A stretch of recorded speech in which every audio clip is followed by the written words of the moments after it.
Voter তালিকায় একমাত্র পশ্চিমবঙ্গের ভোটাররাই থাকতে পারবে। 15 বছরের এক দুর্নীতি চুরিকর সরকার, যে সরকার পশ্চিমবঙ্গের শিক্ষিত বেকারের চাকরি কেড়ে নিয়েছে, যে সরকার শিল্প কেড়ে নিয়েছে, যে সরকার জেহাদিদের পশ্চিমবঙ্গে ভোটের জন্য চিৎকার করে বেড়ায় যে মুখ্যমন্ত্রী, আমরা তাদের বিরুদ্ধে। আমরা পশ্চিমবঙ্গে রাষ্ট্রবাদী যে সরকার আগামী 2026-এ নির্মাণ হবে, যে সরকারের আমলে পশ্চিমবঙ্গে শিক্ষিত বেকারের তারা সুনিশ্চিত তাদের চাকরি পাবে, পরিযায়ী শ্রমিকরা যারা নিজের কাজের টানে পশ্চিমবঙ্গে থাকবে, তাদের শিল্প তৈরি হবে।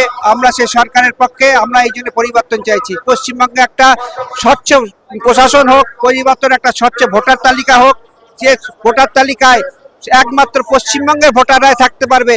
যে আদি যারা বাংলাদেশ থেকে অনুপ্রবেশকারী পশ্চিমবঙ্গে ভোটার তুলে মমতা ব্যানার্জি বিগত 15 বছর ধরে তাদের ভোট দিয়ে তাদের এই সরকারকে রেখে দিয়েছে, আমরা তাদের বিরুদ্ধে।